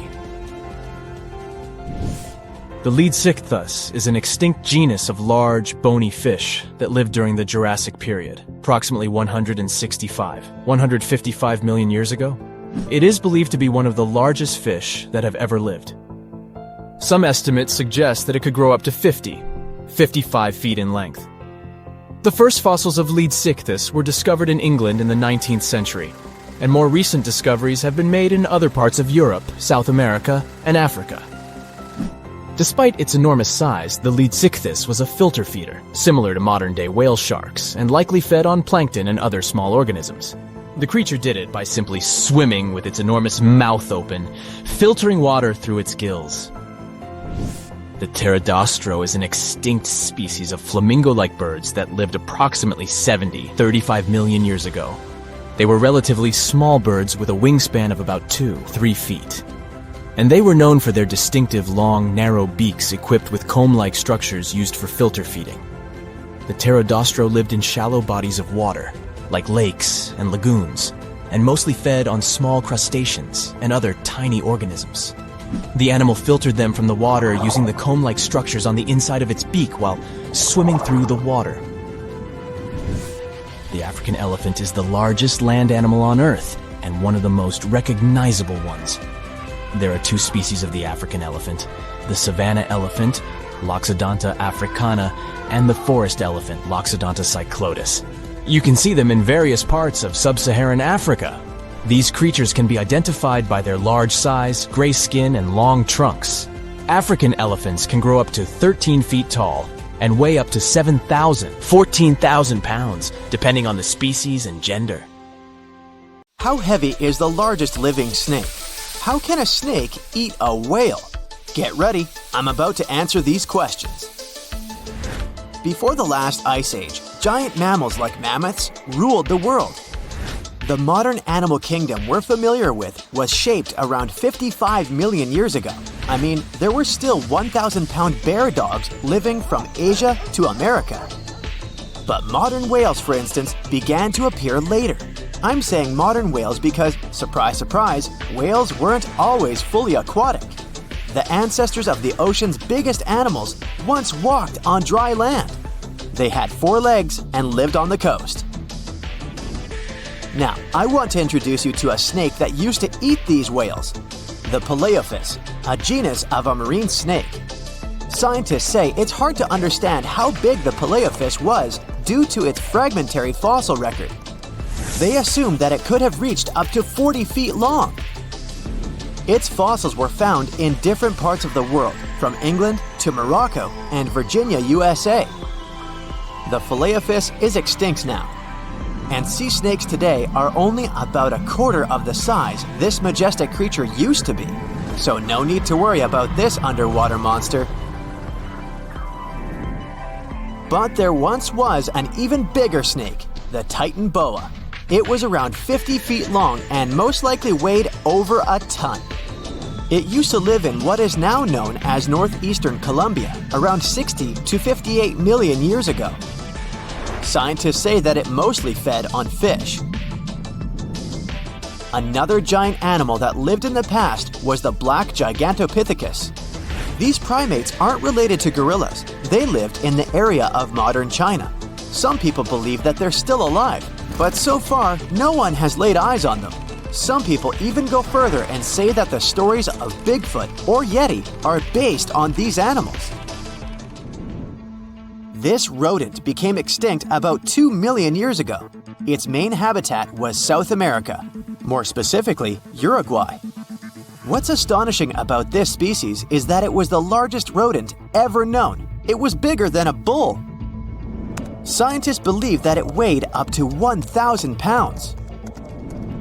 A distant relative of this rodent is still alive today. It's called the pacarana. It's a rare animal that lives in South America. It weighs up to 33 pounds and measures up to 31 inches, not including its cute and fluffy tail. The Arthropleura was an insect that lived in prehistoric times. Imagine a giant millipede measuring up to 8 feet in length. Here you go. It was one of the largest land animals of its era, about 315 million years ago. The Arthropleura's shell was covered with tough plates. These plates were there to protect the creature from damage. Most of the time, it burrowed into the ground to avoid becoming some other animal's dinner. Meet the Megalodon. Millions of years ago, this shark lived in the ocean and ate other marine creatures. It had wide teeth, and its jaws were so powerful that the animal could finish off its prey with the force of its bite. It was one of the largest sharks to ever exist. Yet, this predator also went extinct. Scientists don't really know the reason. This made me wonder why animals were so big in the past. Nowadays, smaller creatures flee or hide from predators. But apparently, it wasn't like this before. Many centuries ago, animals didn't just run or hide, they fought back. Research suggests that this behavior may have been the most important motivation for prey to grow bigger. A study compared the skulls of ancient animals to those of their modern peers. The skulls of predatory animals have become shorter and narrower, while the skulls of the animals they hunted have become longer and broader. This means that predators learned to become experts in hunting, while prey worked on developing their defense skills. You see, a larger body size was a great advantage because it made it harder for predators to take down the animals they hunted. The bottom line, self-defense made prehistoric animals larger. The second reason why ancient animals were larger is related to their bones. They had hollow bones, which are lighter than solid bones. This type of bone allowed large animals to move quickly. Let's take sauropods. They were a dinosaur subgroup. Sauropods had giraffe-like long necks and snake-like long tails. Compared to their body size, their head was really tiny. But since their bones were quite light, they could move around without having to carry additional weight. The eating habits of these animals were also related to their body size. When experts examined the fossils of one extinct mammal species, they found out that these animals had a diet that was high in nutrients and low in fiber. And this mammal was the largest land animal of its period. In other words, following this diet, mammals could grow to be very large. There was plenty of food out there, so they didn't have to worry about finding it. Fun fact, these animals also took chewing out of the picture. They could swallow their food in large pieces instead of taking small bites. Environmental conditions also played an important role in the evolution of larger animals in prehistoric times. Those animals tended to live in warm, moist climates that provided them with a lot of food. They didn't have to compete for food sources. Researchers believe that because of these conditions, natural selection worked in a certain way. I mean, body size was more important than such traits as agility and speed. Oh, and did you know that large animals tend to produce more carbon dioxide? And ultimately, a bigger volume of carbon dioxide increases the amount of vegetation in the animal's habitat. As for the abundance of oxygen in the atmosphere at that time, it could be another vital element for some animals' growth. A good but scary example of an animal that benefited from the high levels of oxygen can be the cockroach of the Paleozoic era. At that time, cockroaches were the size of modern house cats. Now this one would give me the chills if I ever faced it. Ugh. What about today? Well, there are over 3,000 species of snakes on Earth. The smallest snake in the world is the Barbados thread snake. It's only around 4 inches long when fully grown, and the largest one? It's the reticulated python. This snake reaches around 20 feet in length. The longest python was discovered in 1912. It measured 32 feet long. As for the largest and heaviest reticulated python, it was named Medusa. Medusa was approximately 25 feet long and weighed 350 pounds. These reptiles lived in Southeast Asia in rainforests, woodlands, and grasslands. Don't be confused though, the reticulated python isn't the heaviest snake in the world. This title belongs to the green anaconda. It weighs approximately 500 pounds. Green anacondas are found in South America and Trinidad in damp, humid areas. I have a bonus for you. Here is a flying snake. You can find these snakes in Southeast Asia. They don't fly like birds, of course, but they do use the power of flight. They can go as high as 300 feet. They leap from tree branches into the air. Once they take off, it's all about aerodynamics. Their main technique is flaring their ribs and pulling in their abdomens. While airborne, they undulate from one side to another and slightly up and down. This motion helps snakes to turn and glide. Why bother with all this if they can just crawl in an old-school way? Scientists aren't sure, but they believe it might be related to escaping from predators. This way, they move from one tree to another without having to get down to the ground. Every now and then, people discover fossils of animals that lived millions of years ago. These ancient discoveries continue to capture our imagination. Which of these animals would you like to see alive? Imagine a planet where every breath you take electrifies your body like a shot of espresso. The sky above you is an intense shade of blue, while colossal trees stretch towards the heavens, their vibrant green leaves growing at an astonishing rate. Daily exercise becomes a thrill like no other. With the abundance of oxygen, you become a supercharged version of yourself. Running feels effortless as you dart across the landscape, lifting weights that would normally seem impossible. It's as if the world itself is infused with a surge of energy. Everything is moving faster. The wildlife surrounding you is equally affected by this oxygen overload. Animals roam the land in majestic proportions. Their massive frames are propelled by speed and agility. Picture yourself in a pulse-pounding chase with an oxygen-charged cheetah, racing against a predator that could put a Ferrari to shame. Now you may wonder how such a wild scenario could ever be possible. Well, let's see. Oxygen is the powerful fuel that keeps life going. It makes up about 21% of the air we breathe, and every breath we take delivers these tiny molecules to our cells, giving them the energy they need to thrive. Without oxygen, our cells would struggle, and our bodies would fall apart. But that's not all. Oxygen is a superstar that works for all kinds of living things, from tiny bacteria to giant elephants. It's even important underwater, where it enriches the oceans.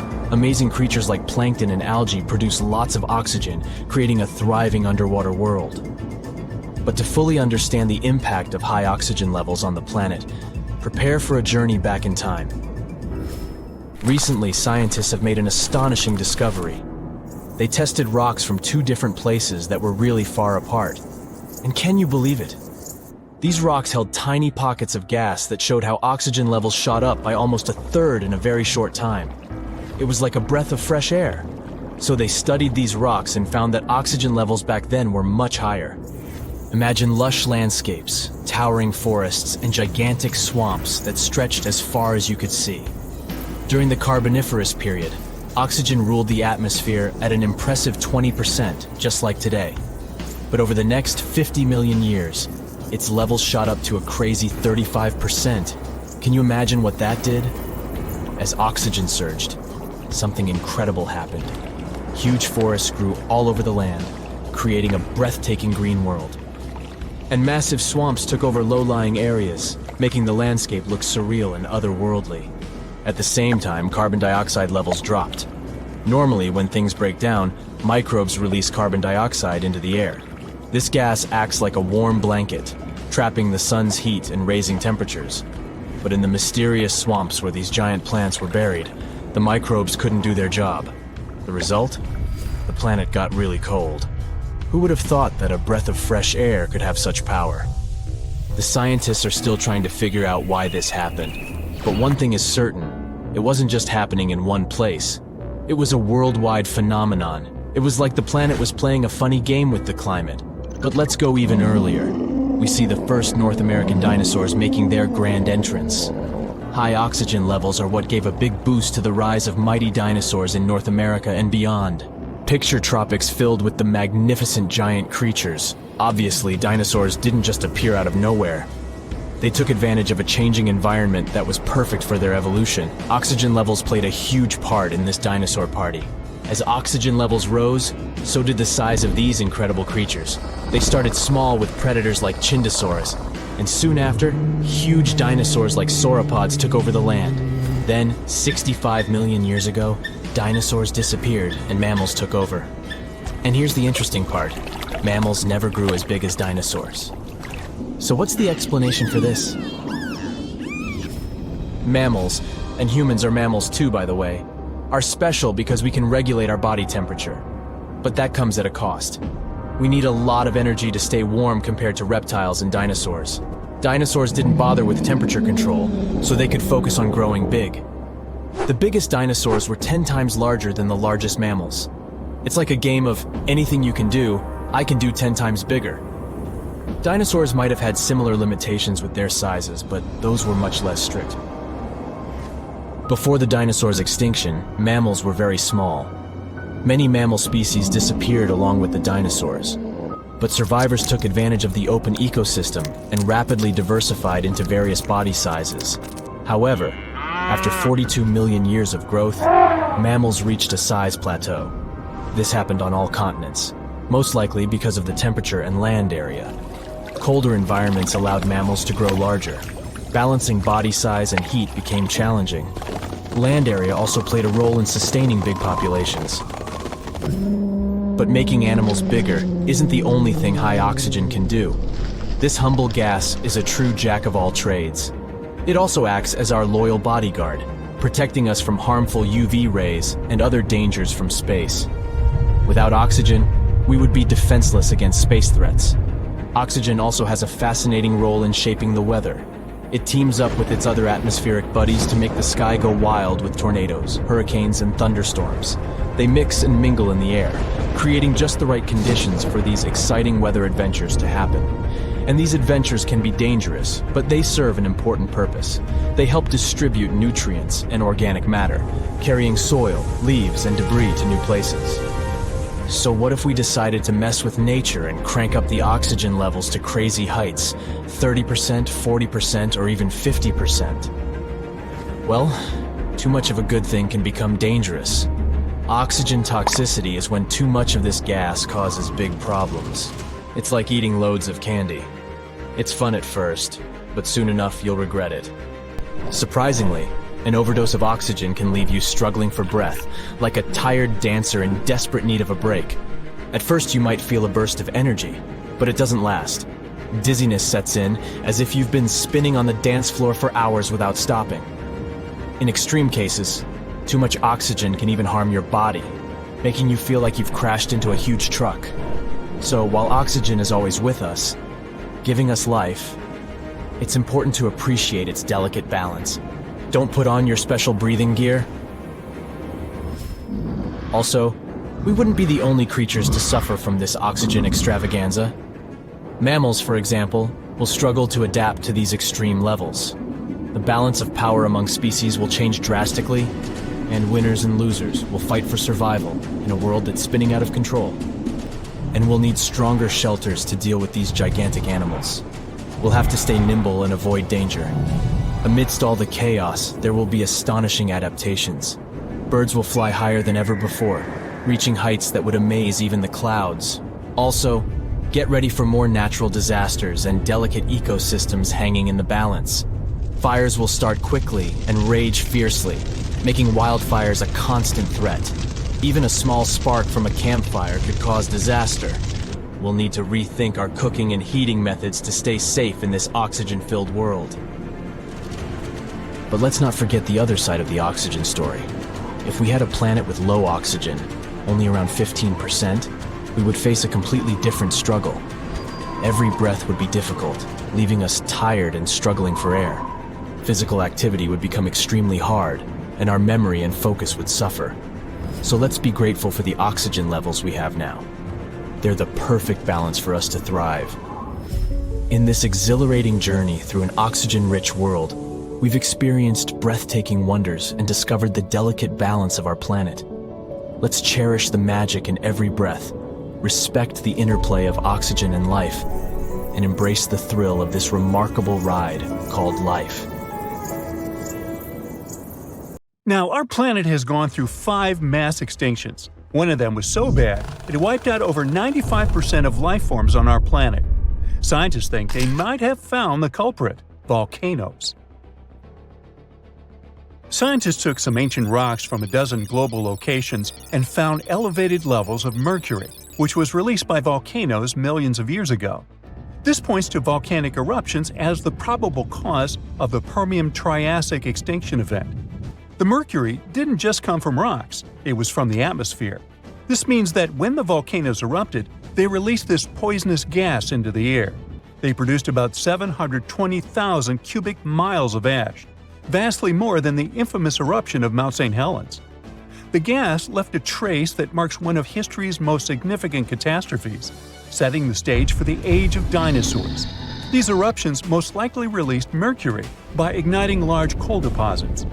Shallower waters showed mercury spikes right at the extinction's main horizon, while deeper sections recorded spikes tens of thousands of years earlier. This could mean that the effects of the volcanic activity and the extinction it triggered varied across different ocean depths. That means that the extinction was prolonged and complex. It not only caused significant climate warming at the time, but also led to some other toxic events, like acid rain, which made the situation even worse for plants and animals. Although few things have made it from the Permian period to the present day, we can get an idea of what the world was like back then from the fossils found in eastern Kansas. Now, 252 million years ago, the Earth was thriving. The Earth's continents were coming together to form the supercontinent Pangaea. The land was mostly dry, and the Earth looked like a harsh, arid desert, vast stretches of land with minimal water sources. The climate varied from scorching summers to frigid winters. There were some plants here and there, mostly conifers, large ferns, and primitive mosses in places with more water. The Earth was dominated by dinosaur-like creatures like pelycosaurs or therapsids, often called mammal-like reptiles. There was also the fierce Dimetrodon with its awesome snail-like spine. These 3 were the top predators of their time. Smaller reptiles and amphibians also populated the landscape, alongside burgeoning insects like beetles and dragonflies, which thrived during that dry time. But all the interesting stuff mostly happened in shallow tropical seas. Marine environments were bustling with life: rich coral reefs, shellfish called brachiopods, animals known as bryozoans, and large single-cell fusilinids, which kind of look like they're covered in moss. Small funny ammonoids were quite popular as well, often hanging out in the oceans alongside brachiopods, bony fish, and sharks. Creepy trilobites, ancient marine creatures that first appeared 500 million years ago in the Cambrian period, but then persisted up to the Permian period. Trilobites were very diverse, active predators to scavengers or plankton eaters. However, almost all these beautiful creatures were about to disappear during the Permian-Triassic extinction. Now, this extinction was truly ruthless. More than 2/3 of amphibian and reptile species disappeared, and nearly 1/3 of all insect species were wiped out. Usually, the insects are resilient survivors, which shows how catastrophic this event was. Among these extinct animals was the terrifying Meganeuropsis, a giant dragonfly with a wingspan of nearly 2.5 feet, once found in central Kansas near Elmo. This place is famous for its rich collection of Permian insect fossils, including ancient crickets and cockroaches. For a while, it was a mystery what exactly happened. Theories range from a massive asteroid strike and natural pollutants choking the oceans of oxygen, to dust clouds, to cosmic volcanic eruptions blocking the sun and cooling the planet. There was evidence for each of these scenarios, but the recent discovery points to the volcanoes theory after all. There's also a possibility that the reason wasn't just the volcanoes. NASA-funded researchers have recently uncovered what might be the fingerprints of this ancient perpetrator, or at least one of its accomplices. By investigating rocks around the globe, they've found evidence pointing to a massive asteroid strike as a possible culprit. They found unusual molecules shaped like soccer balls, known as fullerenes. These molecules contain rare gases that usually come from space. This suggests that an enormous space rock, perhaps as large as Mount Everest, crashed into the Earth, contributing to extinction. There seems like there might have been a series of catastrophic events. The volcanoes were spewing vast quantities of lava and gas that altered the climate, Pangea was forming and disrupting weather and ocean patterns, and an asteroid decided to join in as the cherry on top. Lucky for us, nature is super persistent and always finds its way to be reborn. This just proves how resilient the Earth is. Now, what's interesting is this wasn't the only time that happened. The late Devonian extinction, which happened around 360 million years ago, is also tied to volcanic activity. Volcanic eruptions and the proliferation of land plants could have altered the nutrients flowing into the oceans. The Triassic-Jurassic extinction, which happened around 200 million years ago, a bit before the dinosaurs, might have also been a result of a volcanoes plus asteroid impact combo. And finally, about 66 million years ago, the last dramatic shift happened on Earth. Our planet went from the age of dinosaurs to the age of mammals. This momentous change is known as the KPG extinction. Just like the Permian extinction, it was a sudden event that ushered in new forms of life. And, once again, there are two major theories about what happened. The most popular theory tells us that the dinosaurs disappeared because of a massive asteroid. The Chicxulub meteorite smashed into present-day southern Mexico, creating the Chicxulub crater. The meteor was about 6 miles wide and hurtling towards Earth at incredible speeds. The impact was so powerful that it vaporized everything nearby instantly and released more energy than any other event in a billion years. The aftermath was catastrophic. Earthquakes shook the continents, and the ground itself heaved like a stormy sea. As the dust thrown up by the asteroid settled, it fell back to Earth like rain, heating up the atmosphere so much that forests worldwide burst into flames. Not far behind was a gigantic tsunami, stirred up by the ocean floor's upheaval, which swamped coastlines near the Gulf of Mexico. Not all dinosaurs perished immediately. In places like New Zealand, some dinosaur populations survived initially. However, a dark, ash-filled sky eventually covered the globe, blocking out the sun and plunging the world into cold and darkness. The long-term effect of the asteroid is what really sealed the fate for dinosaurs. Without sunlight, the food chain collapsed rapidly. Herbivores slowly disappeared, followed by the carnivores that depended on them, and the ash settling back to the Earth exacerbated the environmental upheaval, with fluctuating temperatures making survival tough. But there's another theory that says that, like with the Permian extinction, the asteroid was just the cherry on top. The dinosaur extinction was inevitable because of the volcanoes. Around 1 million years before the dinosaurs' demise, massive volcanic activity began under where India is today. This event created the Deccan Traps, a vast plateau formed from layers of lava that covered an area as large as France. For hundreds of thousands of years, these volcanoes spewed sulfur dioxide and carbon dioxide into the atmosphere. This turned the skies dark and the rain acidic, poisoning food sources and turning oceans into toxic baths. These changes were gradual but relentless, stressing ecosystems, breaking food chains, and leading to a slow but steady decline in many species, including the dinosaurs. Although it's not certain which theory is true, scientists now think that both were equally to blame. Maybe one day we'll have a clear picture of how the reign of the dinosaurs came to such an abrupt end.